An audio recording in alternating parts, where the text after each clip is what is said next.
Welcome back, everybody. Thank you for joining us for another webinar organized by Princeton for everyone worldwide.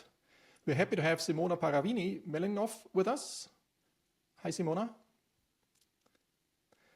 Hello, everyone. Global Chief Investment Officer at BlackRock and also Professor at the University of Cambridge. She will talk about AI and finance and provides an overview, in particular focusing on asset management. I will provide a few slides up front and then we move on to Fiona. So AI takes many roles and it's very useful in finance in many dimensions. So it's a good predictor. Through machine learning, it can extract signals in order to predict better future stock returns and other aspects. It can even use unstructured data, elicit beliefs, and sentiment analysis is another useful tool to improve predictions. So in particular, some people use the facial expressions of the Fed chairman to predict what his behavior will be down the road. AI is also a good communicator. It can actually take huge amounts of text and summarize it, distill the main information and summarize reports. It can also convey emotionally also some reports and expand on it, so it conveys information. AI will also be very important, or is important already as an advisor. Robo-advising comes to mind. And also an executor of trades and other things, so algo trading, it executes trades automatically. And it can make decisions for these people, for the retail investors, by reducing their choice set. People might have a huge number of choices and might be overwhelmed, and it can reduce the choice set to the critical few ones. But of course, it can also pick one particular choice as well and takes the choice away from individuals. And finally, it might also be a good risk and resilience manager. It might be good in detecting some fraud or some money laundering in all of these aspects. So AI will actually impact finance in many, many dimensions. Now, mostly it will be the case that AI will act through agents, through artificial intelligent agents on people's behalf. And this might impact market liquidity, so how liquid markets are. So on the one hand, AI enables more individualized, personalized advice and execution. So this means that people will act differently, heterogeneously, depending on the individual characteristics. So there's less herding going on, and this could stabilize markets. On the other hand, it can also lead to a lot of AI agents trading with each other. So they trade against or with each other. And this might lead to some AI algorithmic collusion, like a recent paper by Dow, Goldstein, and G has shown. This could destabilize markets, might even lead to flash crashes. So many things can happen to be understood in more detail. So how does artificial intelligence affect market efficiency or informational market efficiency? So first of all, it could be that the asymmetric information between the informed investors and less informed investors becomes even bigger. So the asymmetric AI advantage might emerge. So it's like in Grossman and Stiglitz models, it is the case that then market liquidity is lower because more asymmetric information leads to lower market liquidity. It can also lead to some AI dependencies for retail investors. Retail investors have to rely on artificial intelligence advice in order to keep up with the more professional traders who have a lot of AI technology with them.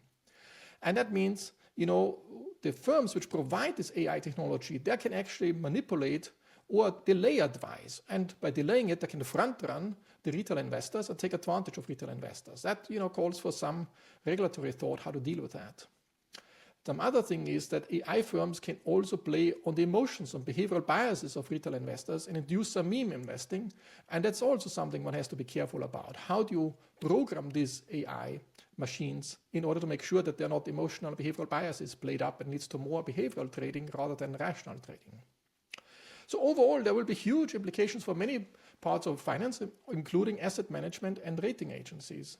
Because these days, a lot of information collection, information processing, and also the execution is delegated because they're increasing returns to scale, so you can exploit from that. But then the question is, will this new technology change or even destabilize the business models of the asset managers and rating agencies? Will they use the privacy argument, saying, everything should be private and data should not be shared, to retain the data gatekeeper business model in a sense or not? And what data should be shared and which data should be kept private? So individualized data might be kept private, but correlation across characteristics of various different investors might be shared or might be put to a common platform. So many of these issues will come up. But the key question is, who will have access to this data and who can exploit it for whose AI models, whose AI agent? Another industry which will be affected or is already affected is the insurance industry. And what I focus here is on this inverse selection. So traditionally, we have always the assumption that the consumer, the customer, has an information advantage compared to the insurance company.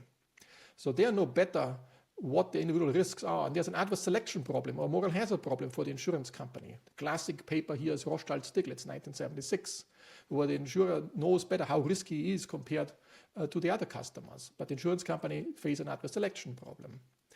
I would argue in the AI age, the insurance company has an informational advantage compared to its customers. So it reverses actually the informational advantage. If you think about it, do you really think you have more information about the health status than the insurance company, or how likely that they will have a car accident? With all the data the insurance companies have and can sift with AI algorithms through this data, they probably know much better what the probability is that you will have a car accident. And I have a paper with Rohit Lamba and Carlos Segura Rodriguez, where we call this inverse selection. So the insurance companies can inverse a lot of information from the cross-section of data they have, from the statistical information they have. They exploit the correlation between the multidimensional type space in that allows them to have more information than actually actual customers have. And this leads to an informed principal problem. Not the agent has an informational advantage, but the principal as well, the insurance company in this case. So more generally, another challenge in AI and finance is the AI explainability issue. The AI algorithm itself, an AI machinery, is a black box. There's no causal mechanism we can point to. The AI correlates of asset prices and works with them for reasons nobody can really explain. So it's very much a correlation instead of a causation aspect to it. So that's essentially, correlation is often sufficient for finance. So if you purely want to predict things in the directionless sense, that's sufficient to make good predictions. So for asset pricing, if you are an investor without big pricing power, not a large investor, then actually for asset pricing, correlation is sufficient between future returns and certain other correlates. But however, if you want to understand if certain behavioral changes induce some reaction and that changes things, or certain government policy measures induce some reaction, you need a causal mechanism.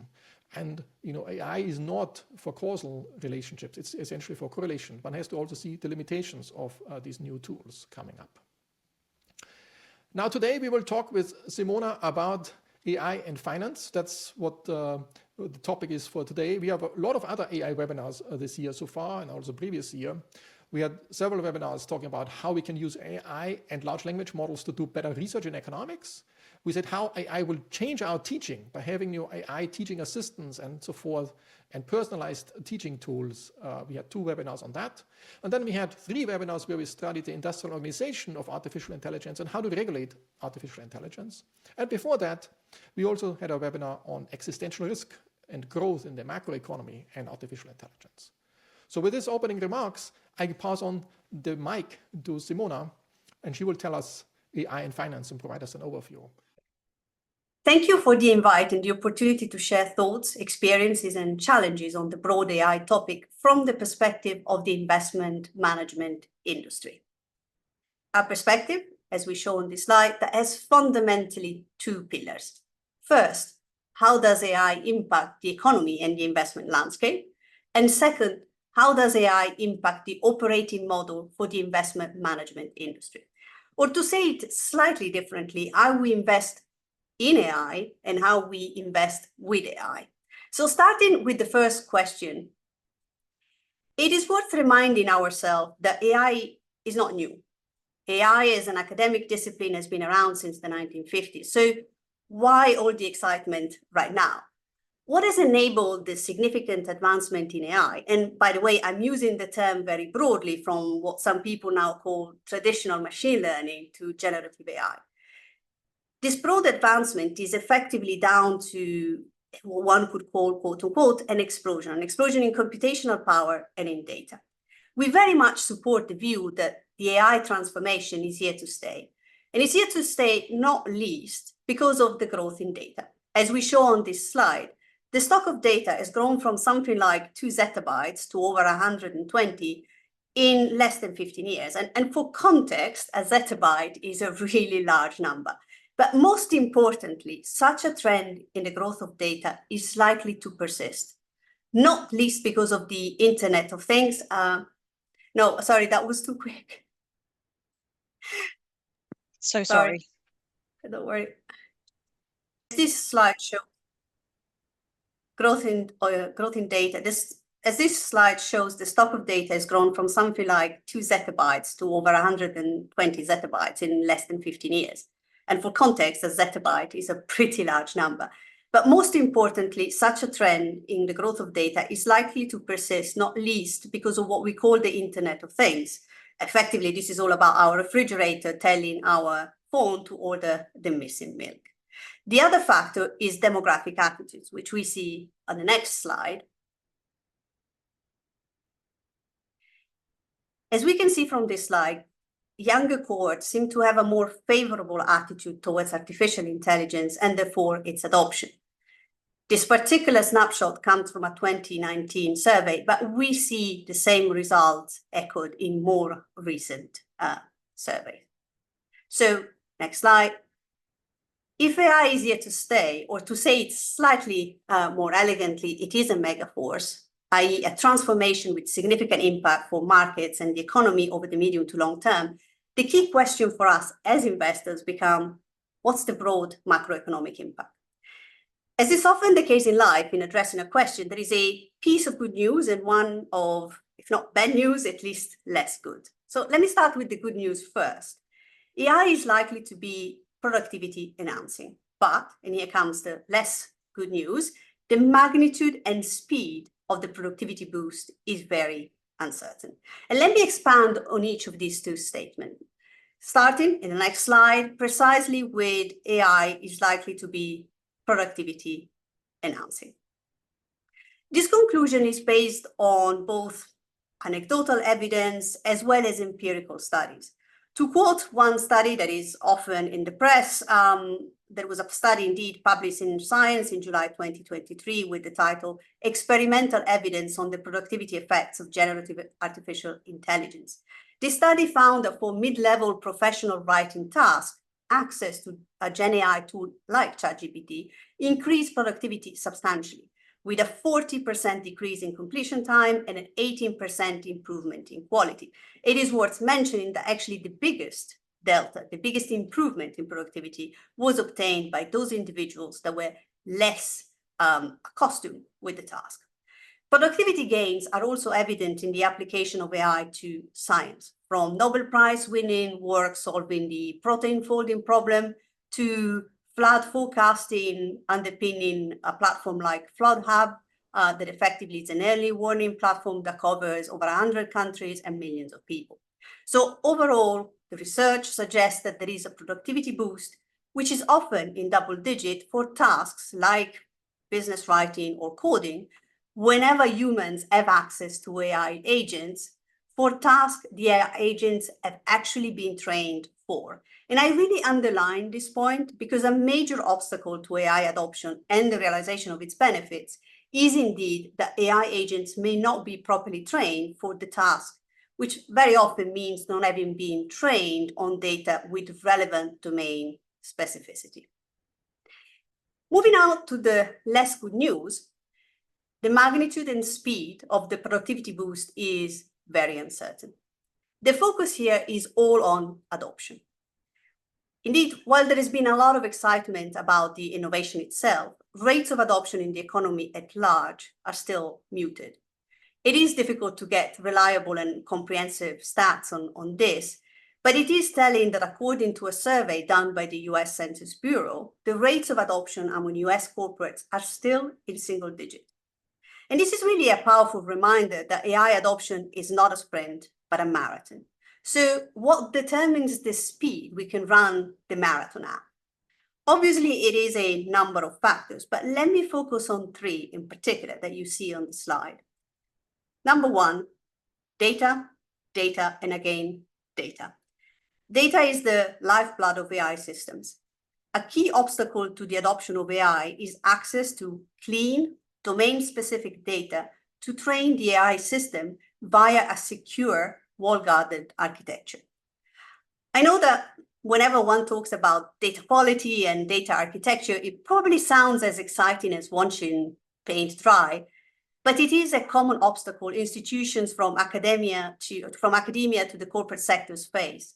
So data is increasingly likely to be seen as critical infrastructure, and more to be said on the topic of data, as we will talk later about potential enablers and derailers of the AI transformation. The second key factor is skills.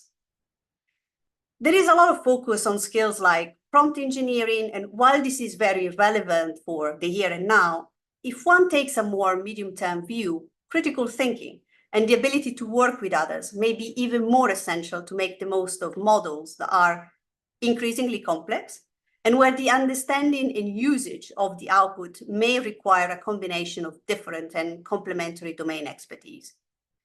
This notion of interdisciplinarity, of effective teamwork with complementary domain expertise, is something that is increasingly highlighted in the debate of how AI can help advance scientific discovery, for example. To some extent, this was already evident in the development of AlphaFold that brought together various domain expertise. There's an interesting anecdote on this. The term interdisciplinarity featured very prominently in the AI for Science forum organized by Google DeepMind and the Royal Society last November. The skill challenge around the adoption of AI, particularly around the need for critical thinking, is something that deserves more attention in the public debate, since, as many of the people in the audience who are academic will know very well, critical thinking is definitely not easy to teach. Finally, the interplay with other technologies, or to say it slightly better, no technology is an island, but it is part of the technology ecosystem. The economic impact of innovation is seldom down to one technological innovation only, and history provides multiple examples. On the right-hand side of the chart, we show an extract from a 2021 paper that looks at various periods of technological innovation and how they were invariably a combination of different innovations that brought together the economic impact. So bringing this to today, if we think of the economic impact of AI, the interplay between various technologies, including 3D printing and robotics, matters. And let me illustrate this with an example that I think will resonate with many people in the audience. Eyeglasses, something that many of us use and is part of everyday life. What is the process for producing or getting eyeglasses these days? We need to go to our eye doctor, get a prescription. With that prescription, we go to a shop, choose a model. That model gets produced somewhere and then returned to the shop, we go and collect it. What if my eyesight were to be measured by my phone, and the very same phone would suggest potential models based on my implicit or explicit preferences? And then I print that pair of glass in my living room with 3D printing. What does this do to the way we consume, the way we produce, the energy consumption of the production of that glass? This is a very simple but relatable example of how the interplay of technology is so critical as we discuss the macroeconomic impact of AI. So to recap, from a macro perspective, we see AI as being productivity enhancing, but adoption is key to determine the speed and magnitude of the productivity boost. If we move from the macro to the micro perspective, as investors, we see the AI transformation creating winners and losers. While some sectors like healthcare and financials are more likely to benefit from the transformation, this is not just a sector story, but much more a security company-specific story, where access to proprietary data and the ability to leverage that data will likely determine success. Now, moving to the second pillar of the investment management perspective on AI, i.e., how does AI impact the operating model for the investment management industry? There are fundamentally two ways the AI transformation impacts the investment management industry, which we see on the next slide. The first, it's about operational efficiency. In this context, we are talking of a broad range of tasks, some not really specific to the investment management industry. For example, translation, which may sound trivial, but if you're actually part of an international company, it is a significant factor. Some may be more specific to the investment management industry, like compliance coding or anomaly detection for risk management. The second category is all about generating better investment insights with AI. This is the type of applications I'm personally most excited about and the focus of the course that I teach at Cambridge. Under this banner, we can cover different types of tasks. So, for example, the use of large language model to assess central bank language, building on research such as the one presented in the 2023 paper entitled Can ChatGPT Decipher Fed Speak? It is really interesting and important to note that based on proprietary experiment, such applications can achieve remarkably high level of accuracy versus a human benchmark. I'm talking of in excess of 70%, with, importantly, a fraction of the time. Similarly, the combination of AI tools and alternative data enables significant improvements in nowcasting, thus enriching the pool of indicators to rely upon beyond data from National Statistical Office that may be released with a lag and subject to revisions, or even established survey that may be based on somewhat more limited samples. An example of this is the University of Michigan survey, very well followed. Still, it is based on a sample of less than 1,000 households. In other words, AI is increasingly enabling investors to generate better insights to deliver for clients. This also relates to the ability to process information faster, thus leading to an increased speed of response to news and data. So other things being equal, this may lead to more velocity in responses by market participants. It's important to emphasize that regardless of the type of tasks I'm talking about, so operational efficiency-oriented one or investment insights-focused one, a common feature is that AI is augmenting, and I repeat the word, augmenting human capabilities. And the notion of human in the loop is pretty central. And when I talk about human in the loop, this is not just about, let's call it the last mile, i.e. the final decision, but also the critical role human expertise plays upstream. For example, selecting the data set to use to fine-tune the model on, which I expect to be an increasingly important source of competitive advantage going forward. Turning to the next page, talking of the importance in human in the loop, lead us logically into the broader topic of risk mitigation, adoption challenges, and the role of regulation. And here there are three observations for your consideration. First of all, it is all about the data. Now, I know I sound like a broken record, but one cannot emphasize enough the centrality of data, their integrity, transparency, inclusiveness to ensure we maximize the value from AI in a risk-controlled fashion. Among other things, this starts with awareness of the inherent biases in the corpus of data that is used to train the model. And for a broader discussion on the topic, in addition to the research done by the Data Provenance Initiative, an extract of which you see on the slide, I would sort of reference a 2021 paper entitled On the Dangers of Stochastic Parrots, Can Language Models Be Too Big? In the interest of time, let me quote just one example from that paper. A common purpose for training large language model is Wikipedia.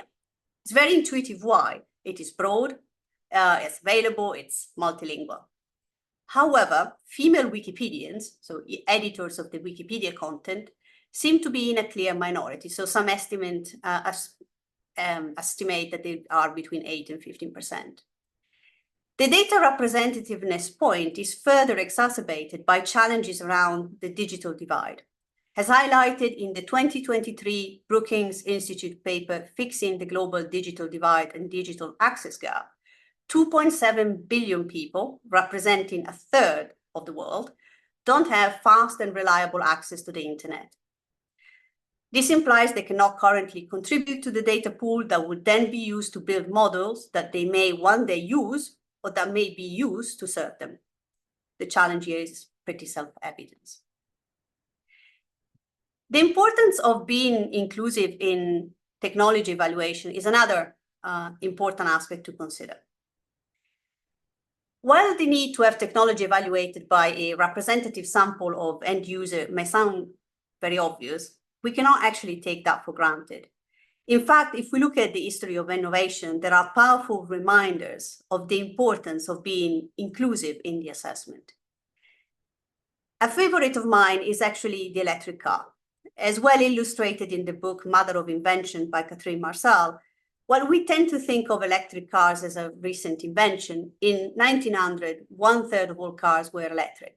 And while around the same time the performance of electric and petrol cars was comparable, the former were largely marketed and seen as the car for women.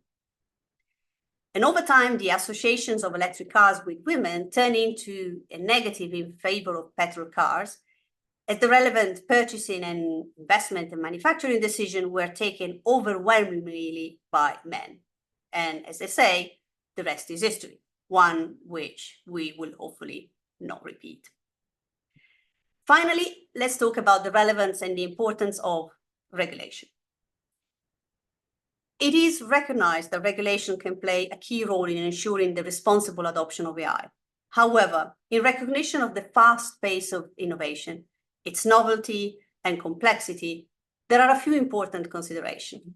First, technology neutral, tech agnostic regulatory frameworks that focus on the industry's activities rather than on the specific technologies employed to carry them out tend to be more resilient and responsive to policy objectives.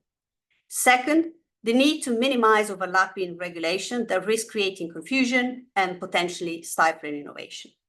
Last but not least, we need to reiterate the criticality of continued and open exchange of information and ideas between market participants, academia, policymakers, and other stakeholders about how to best facilitate innovation and manage potential risks with regards to AI. This notion of information and ideas exchange, and more broadly collaboration, leads nicely to my concluding remarks for today. I'm very optimistic about the potential of AI to enhance productivity and advance research in various fields, from medicine to space exploration. But, as stated earlier, AI adoption is not a sprint, but a marathon. The way we run that marathon will be key to determine the end destination. And as my favorite African saying goes, if you want to go fast, go alone, but if you want to go far, go with others. So it is incumbent upon all of us, as professionals, as educators, as citizens, to work together to ensure we successfully complete the marathon. Thanks a lot, Simona. I was wondering whether I can ask you a few questions concerning the adoption in particular. So when you had the various waves, the first wave was very slow, was very stretched, while the last wave was much more narrow, much faster. Do you think the AI adoption will be faster than compared to previous adoptions in history in different technologies? The evidence is indeed that with each wave of technological progress, they tend to be shorter and therefore faster. So I would assert that probably compared to what you see on that sort of slide, the AI adoption journey is likely to be, to stay with my metaphor, a faster marathon. There are still, though, how fast this will be will depend on the factors that I've discussed earlier. And on the second block, when you talked about the investment management, you said, oh, it would be very much augmented. So AI will just help the humans, and it would be a collaboration between humans and AI to come this. Some people argue, initially it will be like this, but as we progress, the human component will be smaller and smaller. Do you agree with that, or do you think it will always be a stable relationship between humans and artificial intelligence?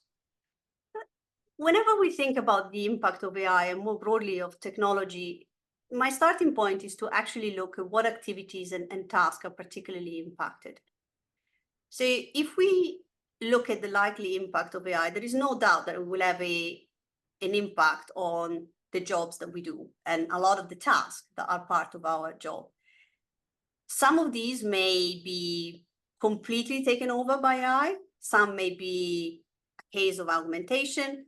And in other cases, though, we may actually find that there are new tasks that are part of our job that were not in the past, which is why I find it very difficult to address any question on the overall employment impact, because it's clear that AI will have an impact on the jobs that we do, but the same way as some tasks may be replaced by AI, other new tasks may actually come up because of the use of AI. And let me actually try to bring this to life with an example.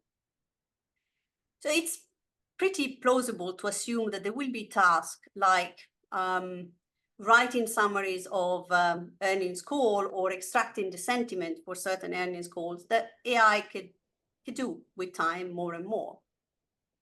Having said this, we will probably have more time, or we will need actually to devote more time in identifying data sources that can help us actually throw even a better light on what is the overall sentiment on a particular company, their business, and their operating model. So if we look at other periods of history, whenever certain tasks have been automated, it's also fair to say that then there were new tasks that the new technology had introduced.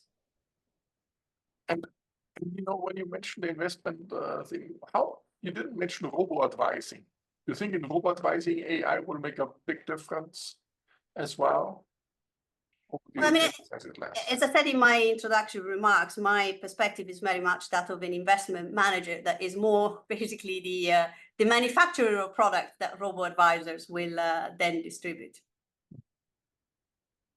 And at the end, you mentioned AI regulation. Can we learn something from financial regulation? Do you think all these aspects of financial regulation we can just adopt and modify it and use it for AI regulation? Do you see some similarities there? Or do you think it's fairly different? It's a different set of challenges we face for AI regulation than for financial regulation.